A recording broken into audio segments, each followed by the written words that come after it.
பஹல்காமிலே 26 அப்பாவி உயிர்களை கொடிய தீவிரவாதிகள் ஈவு இரக்கமின்றி சுட்டுக் கொன்றார்கள். ஒரே ஒரு மனதுக்கு ஆறுதல் அளிக்கின்ற செய்தி என்னவென்றால் 10க்கு குறையாத முஸ்லிம் இளைஞர்கள், அந்த பகுதியைச் சேர்ந்த பஹல்காமை சேர்ந்த இளைஞர்கள், மீதமுள்ளவர்களை எல்லாம் பாதுகாத்து அவர்களை காப்பாற்றி பத்திரமான இடங்களிலே கொண்டு போய் சேர்த்தார்கள். இந்த செய்தி விரிவாக சொல்லப்படவில்லை. ஒரு சில பத்திரிகைகளிலே மாத்திரம் 2 வரிகள் வந்தன. நான் ஏன் இதை குறிப்பிடுகிறேன் எனில், யுத்தம் தொடுக்க வேண்டும் என்று பொறுப்பிலே இருக்கிற மத்திய அமைச்சரவையில் இருக்கிறவர்களும் அதே கோணத்தில் பிரச்சனையை அணுகுவதாக தலைமை அமைச்சர் நரேந்திர மோடி அவர்களும் சொல்லி வருகிறார்கள். யுத்தம் என்பது சும்மா எளிதாக வந்துவிட்டு போகிற காரியம் அல்ல.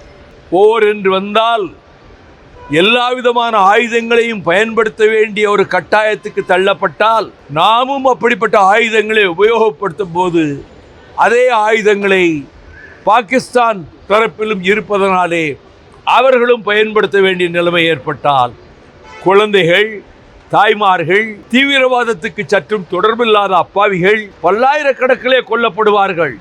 இருதரப்பிலும். அங்கு மட்டுமல்ல, அதன் பிறகு நொறுங்கி போகிற பொருளாதாரம் மீண்டு எழுவதற்கும் சில ஆண்டுகளாகும். இந்த பிரச்சனையில் தீவிரவாதிகளை ஊடுருவி கண்டுபிடிப்பதற்கு பாகிஸ்தான் உடன்பட வேண்டும். அது மற்ற நாடுகள் அதை வலியுறுத்த வேண்டும். அந்த தீவிரவாதிகளினுடைய குகை எங்கே இருக்கிறது, அவர்கள் பதுங்கும் இடம் எங்கே இருக்கிறது என்று கண்டுபிடித்து கடும் தண்டனைக்கு, துப்பாக்கி சூடு முதல் உயிர்களை பற்றி கொஞ்சம் கூட கவலைப்படாமல் ஈவிரக்கமில்லாமல் கொண்ட அந்த படுபாவிகளை அப்படிப்பட்ட தாக்குதல் நடவடிக்கைகளை அளித்தால் வரவேற்கத்தக்கதுதான். ஆனால் யுத்தம் என்று கொண்டு வருவது இருதரப்புக்கும் என்ன விதத்திலே பாதிப்பு ஏற்படும் என்பதை மத்திய அமைச்சரவையிலே உள்ள தலைமை அமைச்சர் நரேந்திர மோடி அவர்களும் மற்ற அமைச்சர்களும் அதற்கு ஆதரவு தெரிவிக்கக்கூடியவர்களும் இதை சற்று யோசித்து பார்க்க வேண்டும்.